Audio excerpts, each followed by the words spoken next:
Olá, pessoal, muito bom dia a todos e todas. Sejam bem-vindos ao nosso segundo dia do Simpósio Internacional de Tecnologias Digitais na Educação, que chegou à sua 11ª edição neste ano de 2026.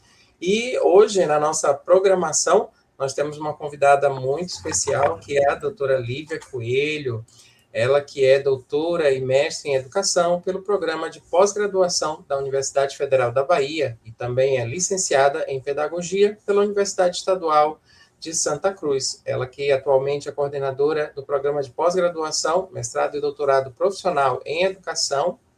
Aliás, foi, né, coordenadora, aliás, ainda é, né, 26 a 28, perdão.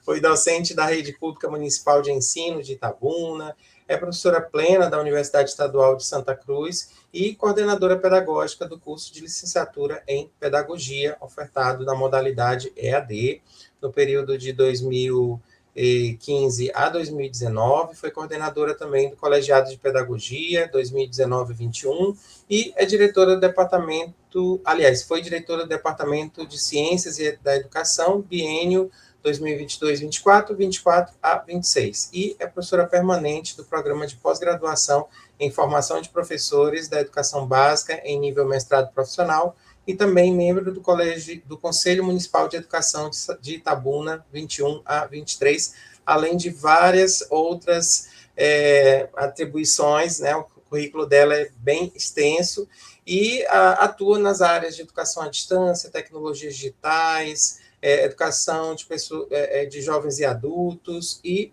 outras áreas também. E hoje nós teremos aí o prazer de ouvi-la, né? Ela que vai aí nos apresentar a palestra intitulada Educação em Rede, Possibilidades e Limites para a Construção do Conhecimento. Então, Lívia, seja muito bem-vinda, a palavra é sua.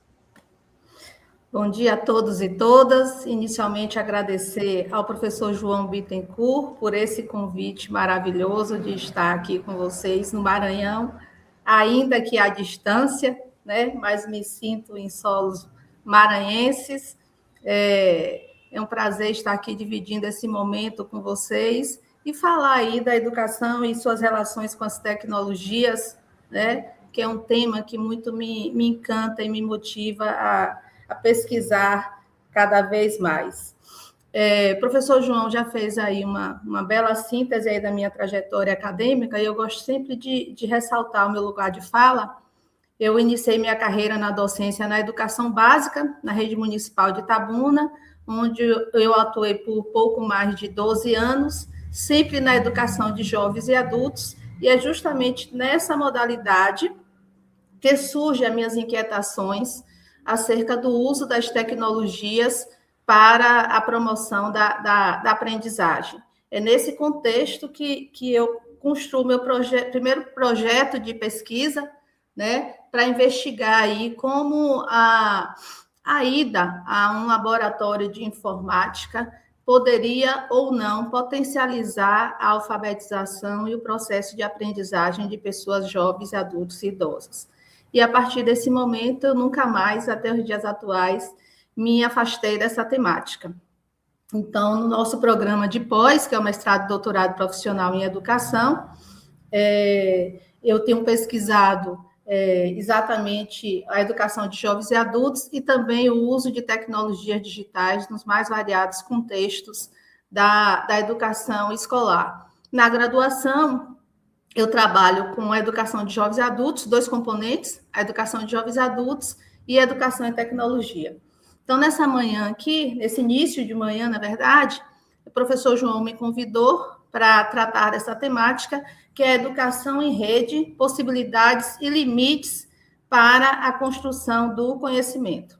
Inicialmente, a gente tem a necessidade de contextualizar, né? O que é essa sociedade da informação, que se tornou um conceito muito praticado, muito dito, em meados do século passado, justamente quando as tecnologias tiveram grandes avanços, e aqui eu destaco as tecnologias digitais, a informação se tornou o principal recurso para a economia, para a política, para a vida social, e isso se reverte, né, em demandas para a educação escolar, enquanto locus institucionalizado para a formação do sujeito. Então, é uma demanda recorrente, porque o mundo do trabalho opera diariamente com as tecnologias digitais e a escola, enquanto locus que forma esse sujeito, tem sido desafiada não só a se apropriar, mas também como utilizá-la em suas práticas pedagógicas. O professor Nelson Preto, da UFBA, que, por sinal, foi meu orientador no doutorado, ele diz que essa nova era, entre aspas, que hoje não é tão nova mais assim, nós assistimos a uma pluralidade de tempos e espaços que não se limitam, né, a um espaço geográfico e também nem ao tempo cronológico, fazendo com que os limites e as fronteiras se tornem flexíveis e permeáveis, né? Nós estamos conectados e, ao passo que nós estamos nessa conexão, que ela é mundial, que ela é global, a gente tem a possibilidade de estar em contato com pessoas no mundo inteiro, né? Eu gosto muito da Edmeia também, a professora Edmeia Santos, que ela diz assim, estar aqui e lá, desempenhar muitas funções, tarefas simultaneamente, a gente vive nesse ritmo frenético, acelerado, né? Distribuir nossa atenção entre diferentes mídias e rotinas de comunicação é uma experiência cotidiana desta sociedade para um grande número de pessoas. A gente vive imerso nesse contexto. É claro que isso não é unanimidade, não são todas as pessoas no mundo inteiro que já têm acesso a essas tecnologias, a esses dispositivos, que já se apropriaram a esse ritmo intenso. Mas uma boa parcela da população já faz uso em diversos contextos para as diversas situações. E aí, como reflexo dessa nova dinâmica, a gente presencia a crescente presença, perdão pela redundância, das tecnologias digitais em todos os espaços sociais. Então, elas estão em toda parte, elas estão no mundo do trabalho, nas indústrias, no comércio, nas escolas, embora em alguns momentos, a depender das escolas, dessa instituição de ensino, se pública ou privada, em que local ela está localizada, ela não chega por vias do Estado ou do município, e sim por aquele sujeito que está naquela localidade, né? Ou seja, a escola que eu estou matriculada, que eu frequento, não tem computador para o meu uso, mas eu levo para a escola o meu smartphone, né? Então, ela está em todos esses espaços sociais. E os institutos de pesquisa sinalizam isso, mensuram isso ano a ano.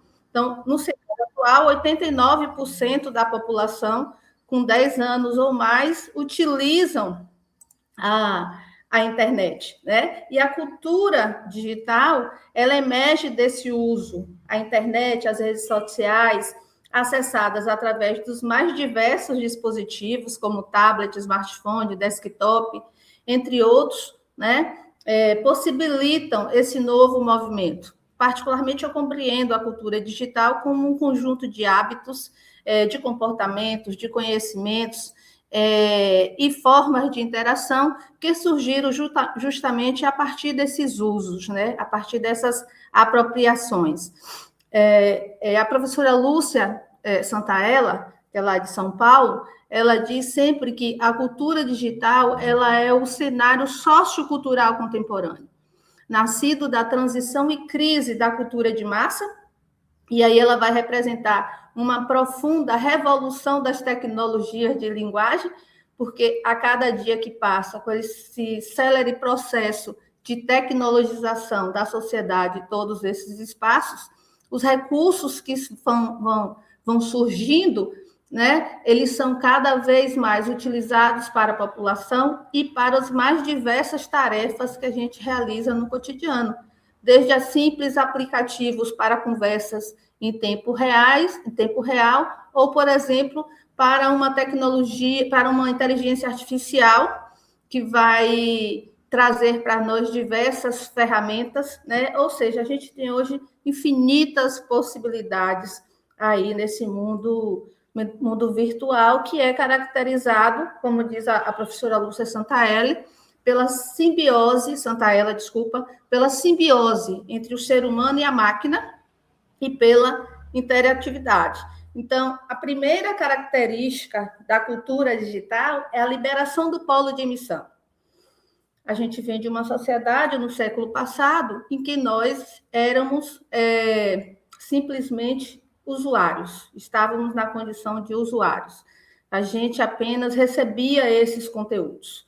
Com o avanço das técnicas, né, os recursos tecnológicos que vão surgindo, a gente passa a fazer parte de um polo que também produz conhecimento, que também produz conteúdo e tem a condição técnica hoje de disponibilizar esse conteúdo em rede, que pode ser acessado por qualquer pessoa que esteja conectada em qualquer lugar do mundo, né? Então, isso cria um espaço-tempo para a interatividade. Passamos a ter a possibilidade de produtores de conteúdo em potencial. Então, hoje, por exemplo, a gente tem a condição de interagir em tempo real com os programas de TV, né? Que abre aí a possibilidade de mandarmos mensagem ao vivo para os seus comunicadores e ali a gente estabelecer um certo diálogo. A gente tem a possibilidade hoje de manter contato, de dialogar ao vivo, por exemplo, com os programas das rádios locais. Enfim, são infinitas possibilidades que nós temos.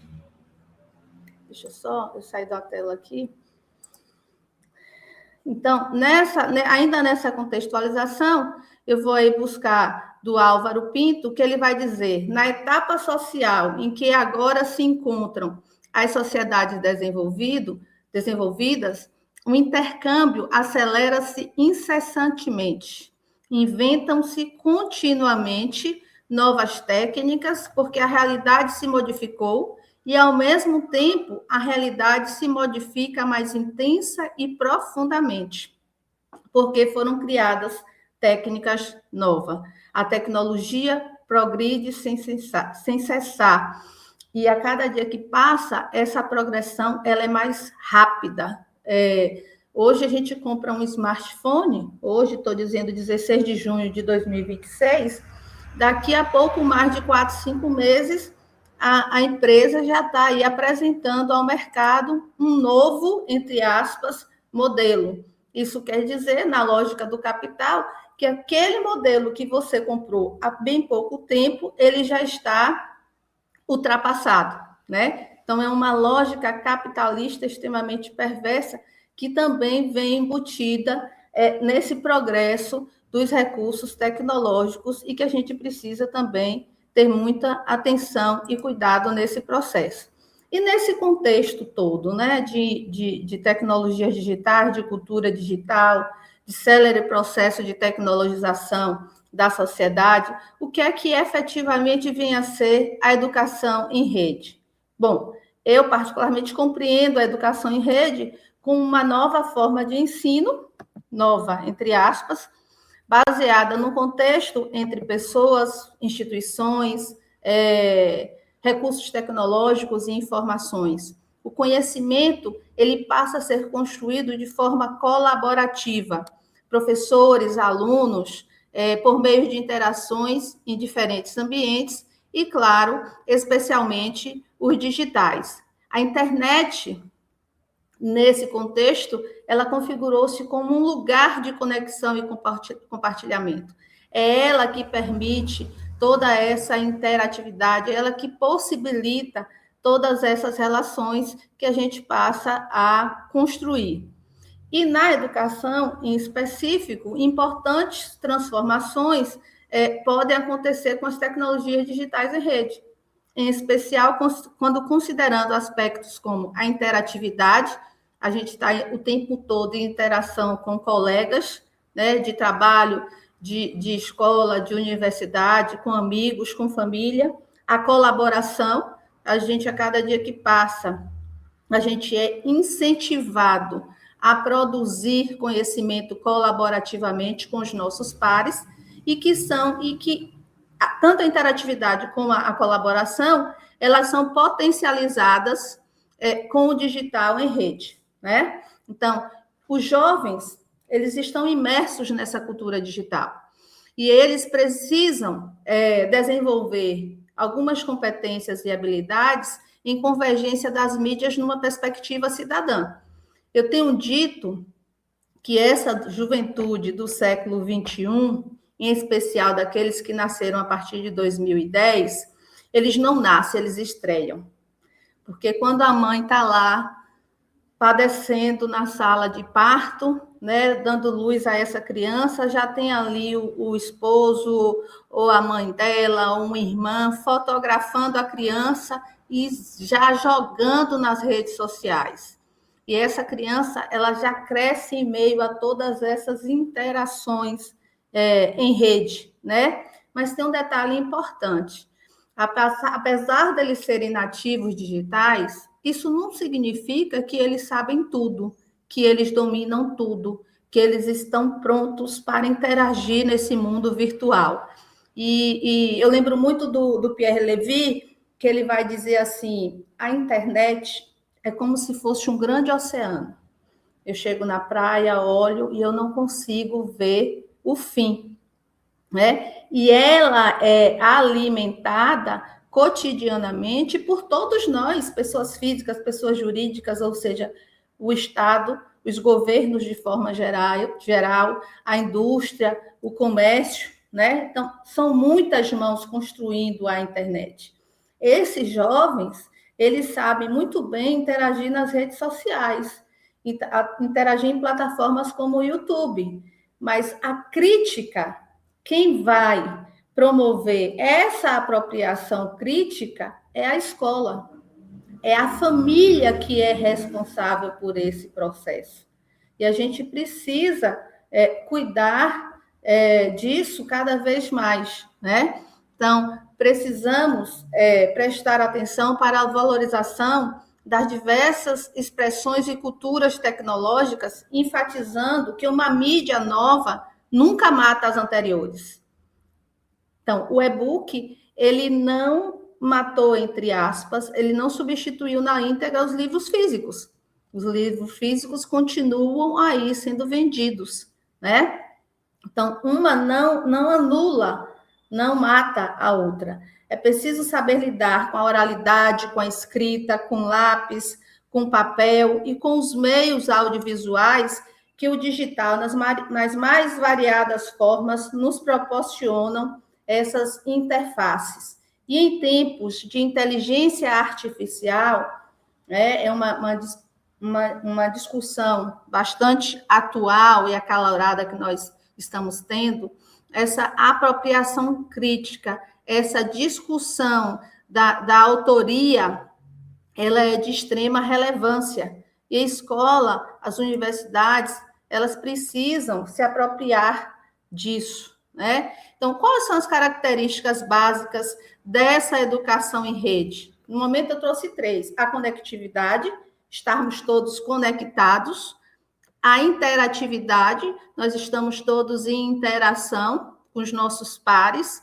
E a produção colaborativa, né? Que é uma característica também muito forte dessa educação em rede. Então, na época em que eu estive aluna da educação básica, nós chegávamos nas classes, né? Tínhamos aula com os professores um período da manhã e íamos para casa, né? Não existia tanta interação entre a ida para casa e o retorno para a escola no dia seguinte. No cenário atual, a gente sai da escola, porque encerrou aquele tempo escolar, ou da universidade, mas as relações, as interações, elas continuam. A gente continua interagindo com os nossos alunos, seja por aplicativos de conversa, como o WhatsApp, que é um dos mais populares, sejam através de classes, como a proporcionada pelo Google, né, que é o Classroom, que a gente utiliza, eu particularmente utilizo com as minhas turmas, seja por e-mail, seja por ambientes virtuais de aprendizagem.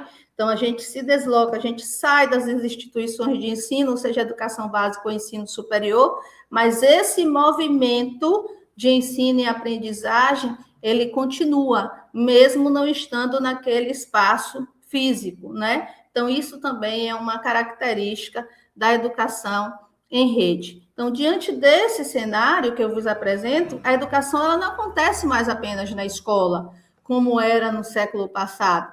Ela se expande por múltiplas redes, por ambientes e interações. São diversas possibilidades. É um leque infinito que nós temos hoje, tanto na condição de docente, como na condição de aluno. Né? Então, são infinitas possibilidades. E aí eu sinalizo algumas possibilidades para que essa educação em rede efetivamente aconteça. A gente tem aí os ambientes virtuais de aprendizagem, o Moodle, por exemplo, é um dos mais utilizados. Nós temos as redes sociais também, que são espaços nos quais os professores podem se apropriar para também estar utilizando nas suas práticas pedagógicas. A produção colaborativa de conteúdos, de conhecimento, também é uma característica forte da educação em rede. E, além disso, os cursos online e híbridos, que se multiplicaram, principalmente depois do período pandêmico, né? Então, a educação, aí eu fui buscar o Pierre Levy, que ele vai dizer: o espaço do novo nomadismo não é território geográfico, nenhum das instituições ou dos estados, mas um espaço invisível de conhecimentos, de saberes, potência de pensamento, em que brotam e transformam qualidades do ser, maneiras de construir, de se constituir sociedade. Então, nós temos hoje uma dinâmica que não acontece simplesmente nos espaços físicos, né? Ela é totalmente expansiva, né? Que é o mundo virtual e suas diversas possibilidades de conhecer, de aprender, de construir conhecimento, de democratizar o acesso a esse conhecimento, que é uma discussão muito cara também nos dias atuais. Mas o que é que muda com essas possibilidades todas para uma educação em rede?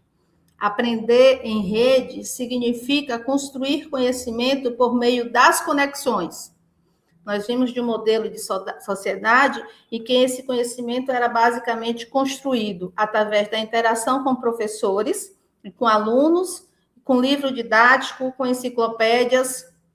Na sociedade em curso, as possibilidades de aprendizagem, elas são expandidas potencialmente, em função justamente dessas potencialidades presentes na rede mundial aí de computadores na internet. Então, retomando, as possibilidades da educação em rede se constituem numa construção coletiva do conhecimento. A gente está sempre trabalhando em pares. O aluno passa a ter um protagonismo, né, uma participação ativa nessa construção do conhecimento, a partir do momento em que ele tem uma possibilidade real de produzir conteúdos, né, e tornar público o que ele produz aí em larga escala. Mas para que isso efetivamente aconteça, e aconteça dentro de um parâmetro de qualidade, nós temos múltiplos desafios. E aqui eu vou destacar alguns. Um dos primeiros, eu não sei se talvez seja esse o primeiro, a democratização do acesso ao conhecimento. Então, o número de pessoas conectadas à internet, hoje, segundo a Pesquisa Nacional de Amostra de Domicílios Contínua, 89% da população com 10 anos ou mais, ela está conectada à internet. O smartphone é o principal meio de acesso para a grande maioria dos brasileiros. Isso representa cerca de 62%. O que é que isso quer dizer? Que dos 89% da população que está conectada à internet, 62% faz tão somente pelo smartphone. E por que que isso é um desafio para a educação em rede? Porque o acesso à rede mundial de internet pelo smartphone, ele é limitado. Nós não conseguimos fazer no smartphone tudo que nós fazemos no notebook ou no desktop. É um acesso limitado. E isso acaba encurtando as possibilidades dos sujeitos de praticarem nas redes, né? É um acesso extremamente limitado do ponto de vista da técnica e da produção. O Brasil possui pouco mais de 100 mil escolas públicas com internet, o que corresponde a 73% do total de 138 mil instituições de ensino básico no país. Então, o panorama da qualidade da internet nas escolas públicas brasileiras, realizadas pelo CETIC, o NIC, ele vai dizer que o uso em sala de aula ainda é uma realidade distante para a grande maioria das escolas. Ou seja, apesar dos governos, seja municipal, estadual ou federal, continuamente publicizar que as escolas públicas elas estão conectadas, o grande problema das escolas hoje é a qualidade dessa conexão e os dispositivos que estão disponíveis nas escolas para que essa conexão ela efetivamente aconteça. Das que estão conectadas à rede, 62% declaram ter internet para os processos de ensino e somente 29% conta com computadores, com notebooks ou tablets para as redes pelos alunos. Aquelas que possuem algum equipamento têm, em média, um dispositivo para cada 10 estudantes. Então, embora nós tenhamos no Brasil, desde a década de 80 do século passado, uma série de políticas públicas para a inserção de tecnologias digitais nas escolas públicas, a gente percebe, a partir desses dados, que há uma escassez e uma insuficiência muito grande que compromete diretamente a apropriação, o uso das tecnologias digitais efetivamente conectadas em rede, seja pelos professores, sejam pelos alunos. Em alguns momentos, essa insuficiência, essa escassez, ela também atinge quem atua, né, quem trabalha na gestão da escola, que fica, inclusive, impossibilitado até de, por exemplo, lançar lá no sistema os dados para o censo escolar. Um outro desafio é a formação do professor, né? Aí o professor Marco Silva ele vai dizer que o professor que não se inquietou com a cultura de massa, com rádio, com a TV, com jornais e com a cultura das mídias, que também é a partir disso aí, tem agora o desafio mais complexo, que é o da cultura digital. Isto é, a ambiência de novos hábitos e comportamentos influenciados pela dinâmica informacional e comunicacional do computador e na internet, gerando-se a necessidade de refletir cada vez mais sobre o que são os saberes docentes neste contexto e, principalmente, quais as melhores formas de aí lecionar e aprender. Isso revela que os professores necessitam de uma formação específica que contemple o conhecimento do contexto virtual, dos conteúdos, das técnicas, as metodologias, ou seja, tudo o que for possível de ser utilizado em suas práticas pedagógicas. Está muito claro para todos nós hoje, principalmente para quem atua na docência, que o uso que eu faço do meu smartphone ou do meu computador para fins particular, isso, na maioria das vezes, não me autoriza a utilizar esses recursos na prática pedagógica. Esses usos domésticos, entre aspas, por si só, não são suficientes para que a gente tenha práticas efetivamente potenciais para desenvolver com nossos alunos nas escolas. A gente precisa conhecer mais, a gente precisa se apropriar mais para poder ter melhores condições de desenvolver um trabalho de forma qualitativa com os nossos alunos.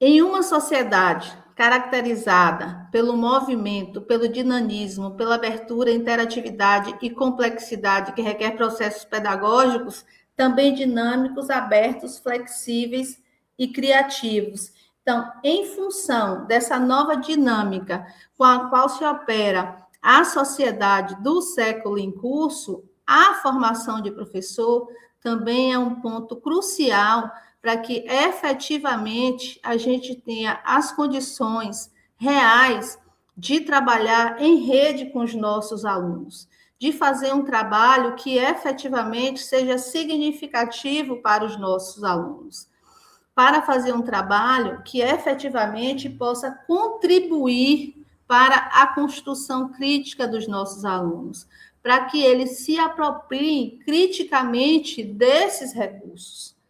Porque as empresas, as big techs, ela cada vez mais desenvolve aplicativos, conteúdos com fins lucrativos, né? E ao passo em que eles vão desenvolvendo esses aplicativos, essas ferramentas mais diversas que nós temos acesso hoje, urge que a gente efetivamente construa conhecimento de como efetivamente esses recursos funcionam.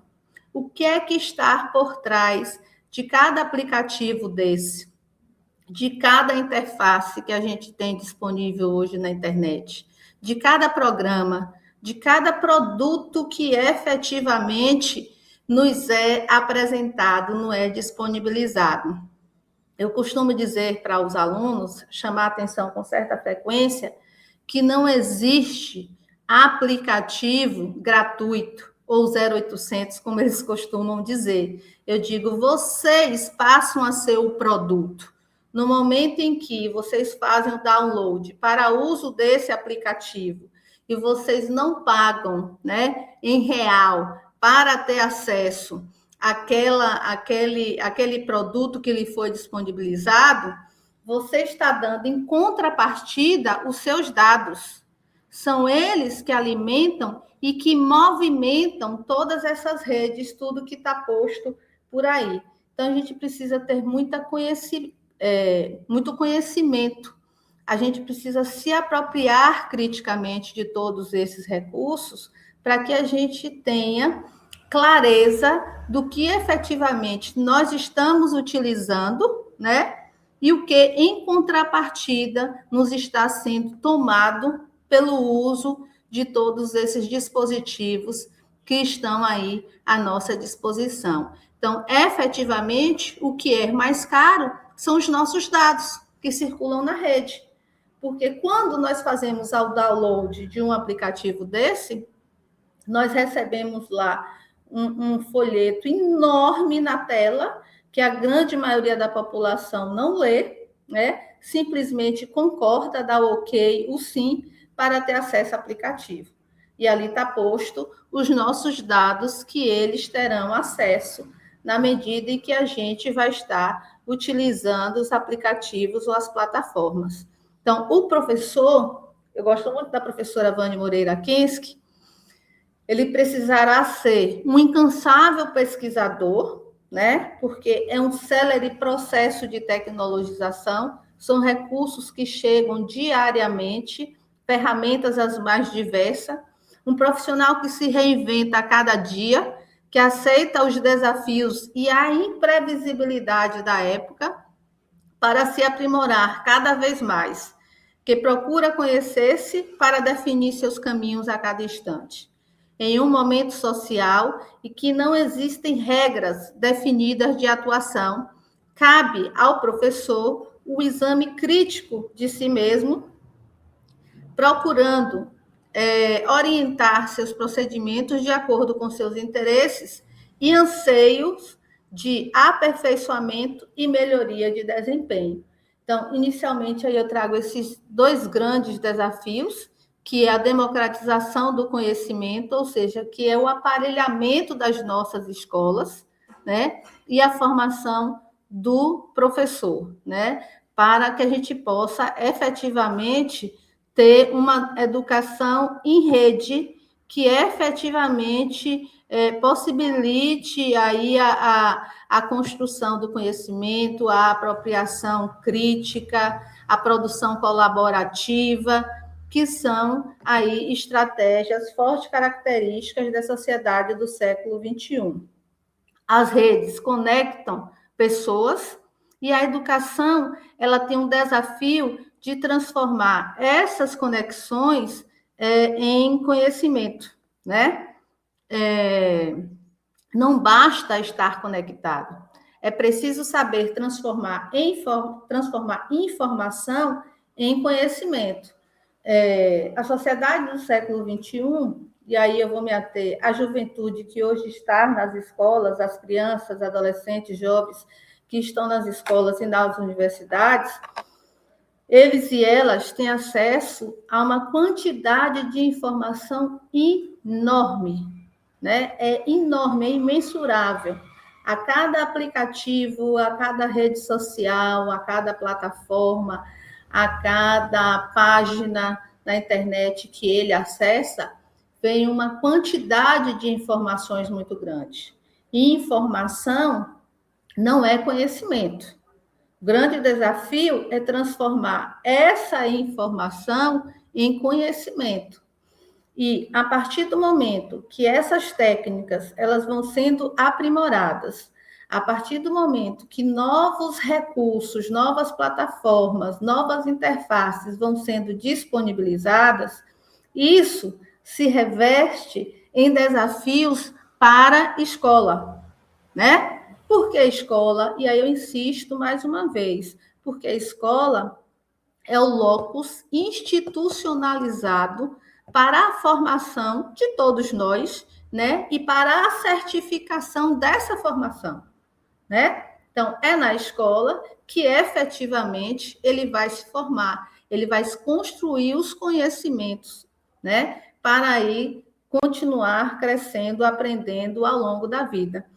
E a escola, ela não deve se furtar de estar trabalhando as tecnologias na perspectiva de uma apropriação crítica. A escola é o locus para a democratização do acesso.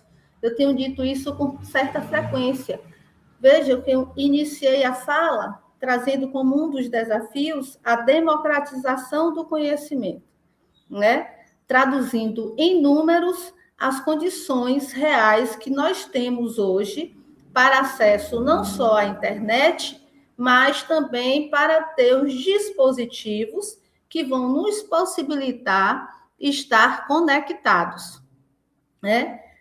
A grande maioria da população que não está conectada ou que tem um acesso restrito por usar de um smartphone ou pelo poder aquisitivo para se manter conectado, ele vai ter na escola o locus para poder se apropriar. Só que quando ele chega na escola, o filho da classe popular brasileira, ele não tem esse acesso. E o que é que isso vai acontecer? E o que é que isso vai gerar no futuro não muito distante? Mais possibilidades de desigualdade social. O fósforo da desigualdade aumenta, né? Porque hoje tem uma clara distinção entre aqueles que têm acesso e os que não têm acesso. Aqueles cujo dispositivo para acessar a rede, para estar conectado, quais são os dispositivos que cada um tem para fazer esse acesso? Só pelo smartphone é suficiente para uma apropriação crítica, para interação, para a construção de conhecimento de forma colaborativa? Não, ele é limitado. Eu tive uma aluna na graduação no semestre passado, eu ainda estava na direção do Departamento de Ciências da Educação da UESC, que ela chegou para mim e fez: professora, eu estou na fase final de escrita do meu TCC e eu não tenho computador em casa. E está cada dia mais difícil, mais complicado eu continuar construindo o meu TCC no celular. Vejam, estou falando de uma jovem universitária, aluna de uma universidade pública que não tem um computador, um notebook ou desktop. Que o único dispositivo que ela tem disponível para estudar é o smartphone. Ela disse: a senhora pode liberar o uso do laboratório de informática no horário do almoço ou no fim de tarde, quando ele está fechado, para que eu possa estar lá também escrevendo o meu TCC. Eu me comprometo em tomar conta do laboratório. Então, veja, isso só reforça o que eu já disse aqui. O acesso pelo smartphone, ele é extremamente limitado. Eles não possibilitam que a gente possa trabalhar em rede com todas as formas múltiplas que a gente encontra disponível no notebook ou no desktop. Então, quando eu digo as instituições de ensino públicas, tanto escola como a universidade, precisa disponibilizar para seus alunos, né, laboratórios de informática. Sim, os laboratórios de informática não estão ultrapassados, né? A gente vive aí imerso na cultura digital, na cultura da mobilidade, dos dispositivos digitais móveis, mas existe aí um número grande de pessoas, eu trouxe esses dados, 62% daqueles que acessam a internet, que só acessam do smartphone. Então, um laboratório de informática para esse aluno, para essa aluna, é fundamental para que ele possa realizar as suas atividades da universidade, da escola. Eu tive uma aluna também, olha quantas experiências, já vou para a segunda, que falou assim: professora, eu passei uma atividade e, como sempre, eu peço para eles entregarem ou por e-mail ou postar no Classroom, e a atividade dela não estava devidamente formatada, né, em acordo às normas da ABNT. E aí eu chamei ela no final da aula e perguntei: ô fulana, o que foi que houve que você entregou a atividade sem nenhuma formatação? Aí ela fez: professora, eu não tenho computador, eu faço tudo pelo smartphone. E aí, pelo smartphone, fica difícil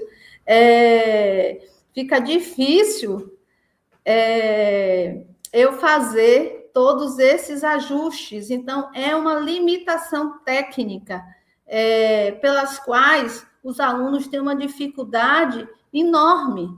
E, na maioria das vezes, a gente está tão imerso nesse contexto que a gente não se dá conta, né, de que há uma série de alunos nessa situação. Minha gente, a gente transmitiu uma live dessa de casa, passa por essas situações. Minha mãe está aparecendo aqui no vídeo porque veio pegar um remédio, me perdoe, tá?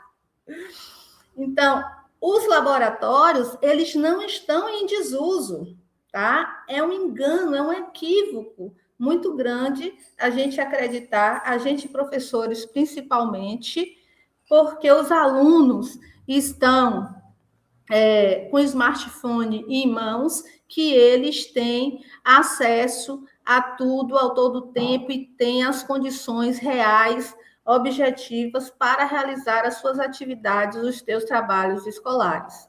Então, a democratização do acesso, né, através dos laboratórios de informática, dentro das instituições escolares e da universidade, é uma demanda real. Nós temos alunos hoje, na graduação em especial, que trabalham, que operam simplesmente através do seu smartphone. Acabou de chegar um depoimento aqui no chat de uma querida aqui que falou que passou por essa dor de escrever o TCC por celular. É uma dor enorme e imensurável e que foge ao nosso controle. Então, precisa ser um compromisso dos nossos governos, uma cobrança incansável nossa, que nossas escolas, que nossas universidades estejam efetivamente equipadas para que possam proporcionar, oportunizar a todos nós, docentes, alunos, alunas, essa educação em rede. Eu sempre digo que é obrigação do governo, seja municipal, estadual ou federal, promover as condições básicas para esse acesso, seja o acesso à internet, seja o acesso aos dispositivos. Agora, se eu vou usar ou não, qual o período em que eu vou estar conectada, quanto tempo eu vou estar conectada e quais usos farei, isso quem vai determinar é o sujeito.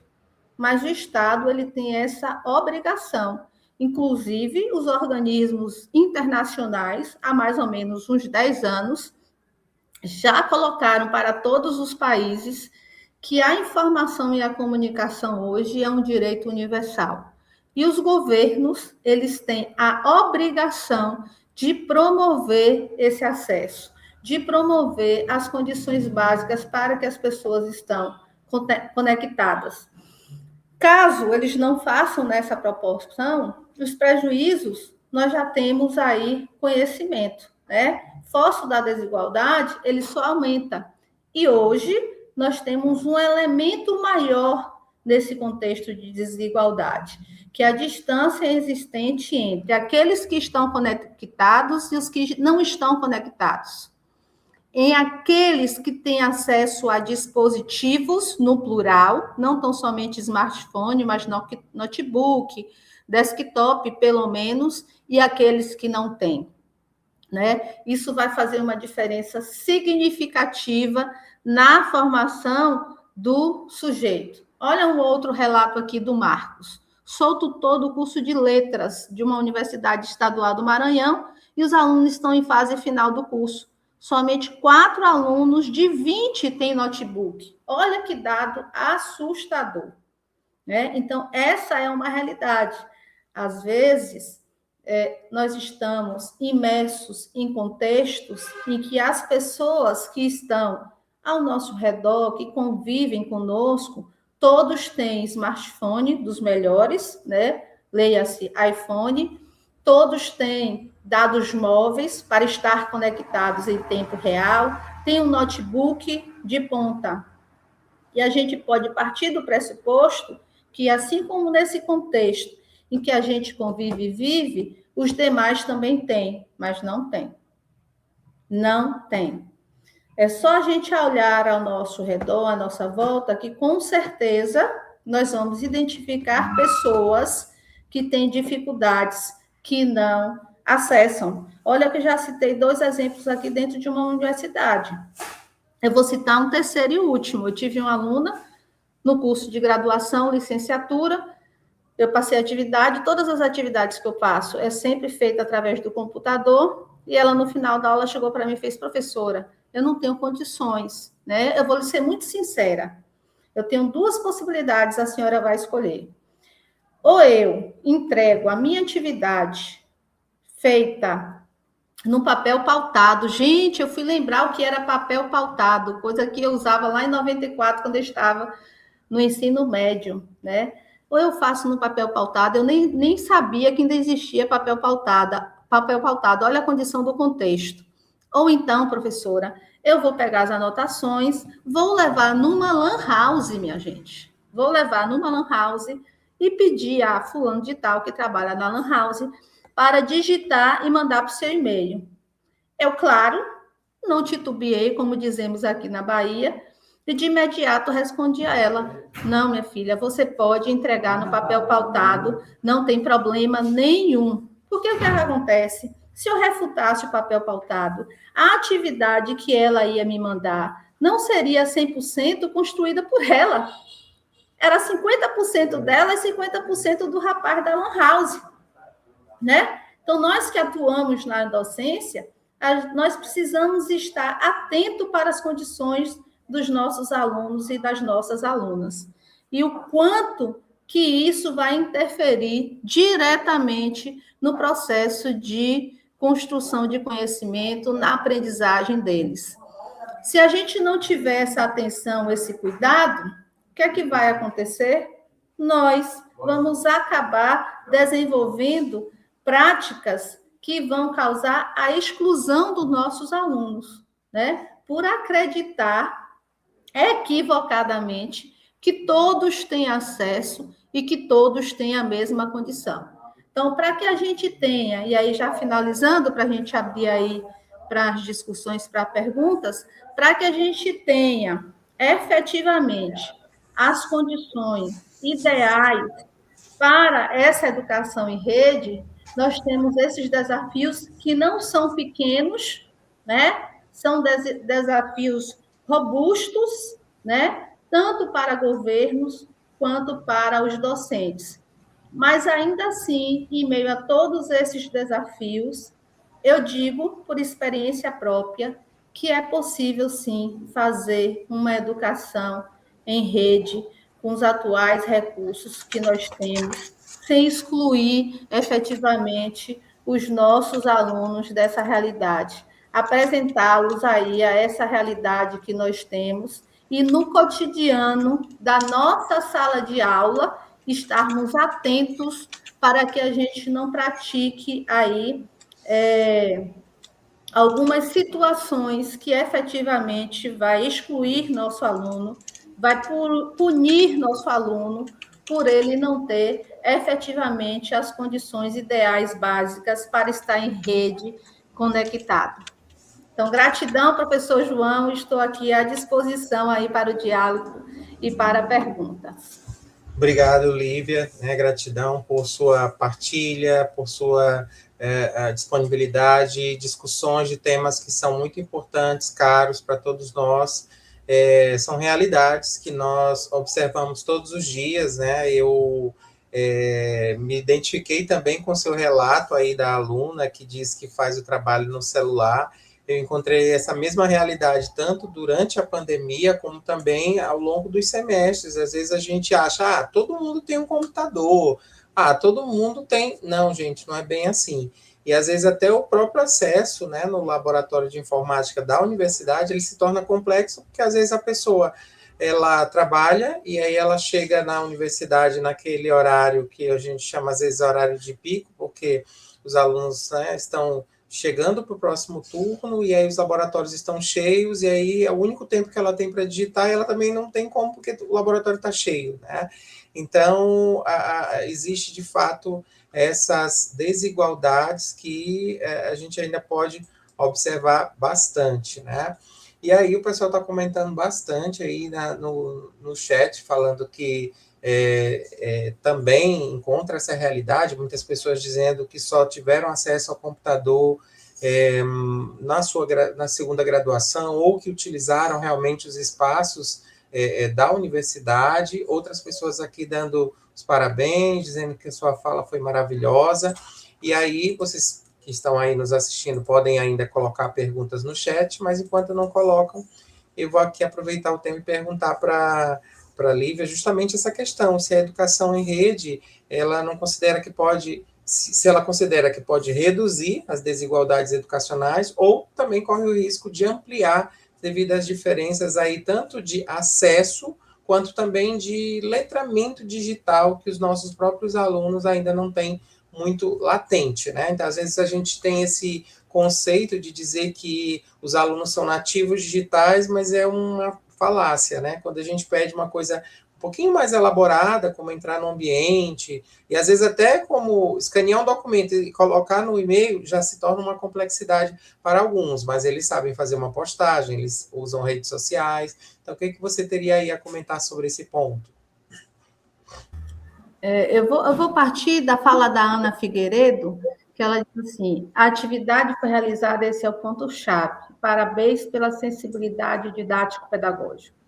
Eu penso que um dos conceitos, um dos comportamentos que nós, docentes, não podemos perder de vista, professor João, e os demais que estão aqui nos acompanhando, é essa condição do ser humano, é essa sensibilidade. Porque, na maioria das vezes, o aluno, a aluna, ele não faz atividade no formato que nós planejamos, não é porque ele não sabe ou porque ele não quis, é porque efetivamente ele não teve as condições para fazer. Ponto. Então, essa é a necessidade da sensibilidade didático-pedagógica, né? Que é justamente esses 3 exemplos que eu dei aqui, que aconteceram comigo. Agora, essas insuficiências que nós temos hoje, e especialmente nas escolas públicas do país, elas não devem se constituir em impeditivos para que efetivamente a gente construa uma educação em rede.